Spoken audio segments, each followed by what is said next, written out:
Hi everyone, welcome back to my channel. Today's video is a review of the new Urban Decay All Nighter Liquid Foundation. Now, to be honest with you, I had a lot of anxiety prior to filming this video. And the reason for that is usually when I do foundation review videos, I use the product, I use the foundation for 3 or 4 days, I form an opinion, it's pretty consistent across all those days, and then I present it to you. What I liked about it, what I didn't like about it, coverage, etc., etc. Now with this foundation, I had such varying experiences from day to day. Like if you watch my Snapchat, if you follow me on Snapchat, the first day I was raving about it. The second day I was miserable about it. The third day I was really not liking it. I even believe on one of my snaps I pronounced it a fail. So I feel like people are really gonna hate me right now, especially those people that do watch my Snapchat. And you know, it is just, it is a perfect example of why I don't do first impressions videos, because I think that they're, you know, kind of fun to watch and you can get an idea. You really can't assess a product until you use it for a few days and in a few different types of situations, maybe with a primer, without a primer, with a beauty blender, with a brush. I did all of that. So basically in this video, I could confuse you and make you leave you as confused as I was or kind of still am. But instead, I decided to just do a 1-day check-in and let you see how that went. Because the first day was a positive review. The second day, I would have given it a negative review. The third day, I would have told you to throw it in the trash. Yesterday was the 4th day. And if you're interested in seeing how that went, then just keep watching. So I have nothing on right now except for my oil-free moisture from Neutrogena, SPF 35, that I wear all the time under every foundation. So this I know doesn't make a difference in how the foundation wears at all. I'm gonna do half my face with the primer and half my face without and see if that makes any difference. And this is my Holy Grail primer for my oily skin. It's Hourglass, it's the Veil primer. I just get the smaller size. So I'm gonna do the left side of my face with the primer. So I'm just applying the primer to the areas that I tend to get really oily. Well, let's be honest, it's kind of everywhere. So primed side, non-primed side. Now once again, my 4th day trying this foundation. The first day I used a beauty blender. First 2 days I used a beauty blender. Yesterday I used this brush and I found that that worked better for buffing the product into the skin. So as you can see, my face and neck are pretty light. My chest is much darker and very sun damaged.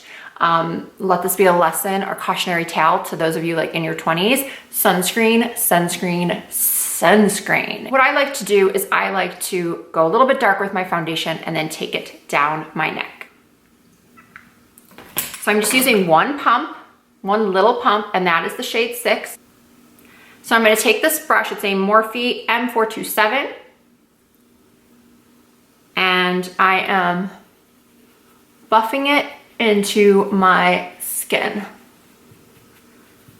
So as you can see, it gives that one little dot gave a lot of coverage. Again, pardon the shine on the Vaseline on my eye. So what I notice right away is that it definitely has a foundation-y look to it, and you probably can't see it in this camera, but definitely in my mirror, I see like my fine lines right here, that it's really kind of clinging to those, which is why really kind of buffing it in definitely helps. And then what I'm gonna do is I'm gonna take it down my neck. So you can see as I blend it down my neck, it does blend into the rest of my body. So that was the primed side. Now let's do the unprimed side. And those are pretty tiny drops if you wanna go back and see the drop that I used. I actually went a little bit more on this side, which I probably shouldn't have. The pump came out a little bit more. So once again, I'm swirling, really working it into my skin. So looking at it now, done in the natural light, I don't really see any difference between the primed side and the unprimed side. What I am seeing is that it is definitely full coverage. It did cover all of my old marks from breakouts around here that I usually have to go with other foundations. I usually have to do that twice go over it. And then what I also am noticing is that my pores around here and here are looking pretty large still. So I don't love that. So it's overall pretty matte. And it's now around 11 a.m. It's Saturday morning, so it took me a while to get going. I wasn't sure if I was gonna film this video or not. And then I decided, you know what, it really does need a check-in throughout the day, because if you follow me on my Snapchat, that's kind of what happened, is I showed you throughout the day how it wore and it just didn't look so good. So we'll see what happens today, especially with the primed versus unprimed. So I will check in again, it's 11 a.m. I'll check in about 2 hours and show you how it looks. So it's now 2 hours later. It's about 1:30 in the afternoon, and I am looking at it right now, and it actually looks pretty good still. Yes, the shine has come through. Not terribly shiny, like I don't feel overly shiny, overly greasy, and it has separated a little bit. I don't even want to say separated because it's not really bad. It just looks a little cakey, like around my nostrils and right here and right here. I wouldn't say there's too much of a difference between the primed side and the not primed side. They look very similar to me. I'm going to use my magnifying mirror here for a second and see if I see anything different. Aside from the shine factor that comes with almost every foundation I use, it looks very similar. So like, so far so good. I will say this, I have not been outside at all today. I'm just kind of doing things inside today. And the last 2 days that I'd worn it and I really wasn't loving it, I had been outside. It was very, very hot out, like extreme heat. So I don't know if that had anything to do with it, like how shiny it was and how it broke up, but it very well could have. Again, that's why I'm doing this type of video where I'm checking in. We'll see. Maybe I will just go out and run an errand and, you know, see if that makes any difference, and I'll check in about 2 to 3 more hours. So it's now a little after 4 p.m. I've had this foundation on now for about 5 hours. I haven't blotted, I haven't powdered anything at all. I did have to add a light because it's going to be storming. It looks like some storms are rolling in and everything. So lost my sun, lost my light that I usually get from this window. So I added a light, but it actually is kind of helpful because now you can really see how shiny I am. This is definitely more shine than I get with my Estee Lauder Double Wear or even my Studio Fix Fluid. So it actually is holding up better overall than it has the previous 2 days. So I'm thinking that the past 2 days of that excessive heat that I was in really had something to do with the foundation breaking apart much sooner and just looking not good. So I'm kind of glad I've tried this again. Yes, I'm shiny. I don't feel like slimy, greasy like I have with some other foundations, but it is really shiny and it is kind of makeup-y. Where what I mean by that is that you can definitely see a lot still pores, which I mentioned when I first applied it, that you could definitely see my pores. It hasn't really broken up as much as it's caking up a little bit on the sides of my nose, but it kind of did again when I applied it. So overall, from the 5 hours from 11 to now 4, it doesn't look that much different aside from the shine factor. Now, I am going out tonight. I'm supposed to go to a pool party. Not sure the pool part's gonna actually happen because it looks like it's gonna storm and there's thunder and lightning. But I'll let you know in about an hour, hour and a half when I'm actually ready to start getting ready to go to that event, whether or not I'm actually gonna keep this foundation on and just kind of maybe blot and powder, or if I'm gonna actually take it off like I did yesterday and apply something else and just like start fresh. So I'll update you again in about an hour and a half or so. So it is now 6:19 p.m. I've had this foundation on now for over 7 hours. And at my last check-in, I mentioned that I was going out tonight and I wasn't sure if I was going to need to take off my makeup, if I was gonna feel like really just greasy and yucky and have to reapply something else. But it turns out once I blotted and repowdered, I did touch up a little bit around my nose. I feel like it still overall looks pretty good. So I'm back to the results that I had on the first day where it held up really, really nicely overall. I didn't lose any coverage around the majority of my face, just a little bit through the T-zone, which is very common with any foundation for me.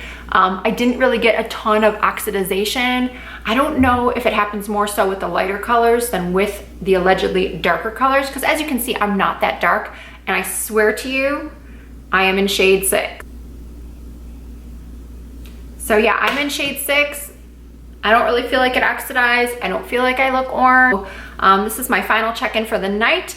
I will give you my full and final thoughts tomorrow when this video goes up. So that was it. That was my day yesterday wearing the foundation for several hours. I ended up wearing it to the party, like I mentioned, and I had it on from 11 a.m. to 11 p.m. So yesterday, I would say overall went well.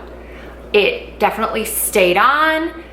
It did, you know, break apart in little areas that usually break apart on me regardless of the foundation I'm wearing. I didn't really find that the prime side, which was surprising because that hourglass I said in the beginning is my holy grail, but I really didn't find much of a difference between how that particular foundation wore on either side. I don't know if maybe you noticed, I certainly didn't. Now, as I mentioned a couple times in that footage, that I did feel like it was a little make-up-y looking, but you know what? If you're used to Estee Lauder Double Wear or like even like a Revlon Color Stay, if you're used to a full coverage foundation, you should be used to that look, because none of those, in my opinion, give you like a au naturel type appearance. It's definitely a makeup-y look. So it might not be something that you personally will choose for your day-to-day, but it would make a great nighttime foundation. So now, as far as the foundation oxidizing, that a lot of people have mentioned, I have not really seen that so much. Now, let me be clear that when you first put the foundation on, I, again, ordered the shade number 6. So when I first put it on, I thought, God, this is kind of light, and this is a 6. But as I applied it and as I buffed it into the skin, it definitely blended in. From that point, I didn't see it oxidize. I would say that it immediately oxidizes. When you put it on, and it looks light, or you pump it out, it looks light. You put it on your face, it looks light, and within seconds, it kind of, to me, at least that was my experience, within seconds it kind of melded into my skin.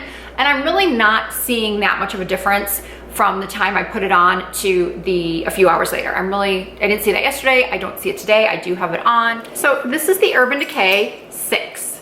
I'm gonna blend it out a little bit. So as you can see, it looks pretty light. And then in a couple seconds, as you see I put on the other foundations, it will oxidize and it will darken. But keep in mind what I just said a few seconds ago, that it oxidizes immediately in my opinion. So next up, we're gonna do Estee Lauder Double Wear in Tawny. So this is Tawny. Okay, so this is 6, Urban Decay. This is Tawny, Estee Lauder Double Wear. And then finally, we're gonna do MAC NC37 to the other side of that. So here we have the number 6 Urban Decay, Estee Lauder Tawny, and then MAC NC37.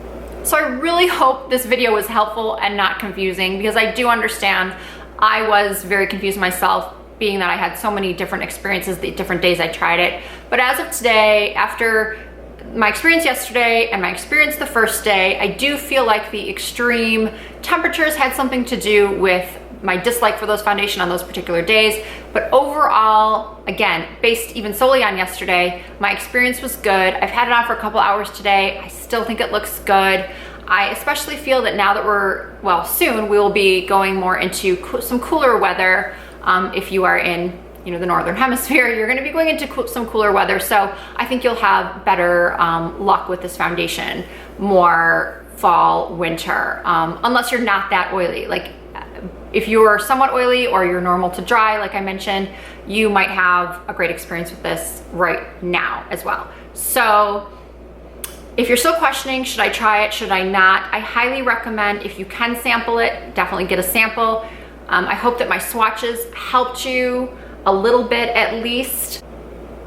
So that is all for this review. I thank you so much for watching. If you did enjoy this video, I'd appreciate it if you would give me a thumbs up. And if you are not subscribed, I would really, really appreciate that as well. You can follow me on my other social media accounts, which are Risa Does Makeup on Instagram and on Snapchat. And then I also have my website, which is risadoesmakeup.com. Thank you so much, and I'll see you all very soon.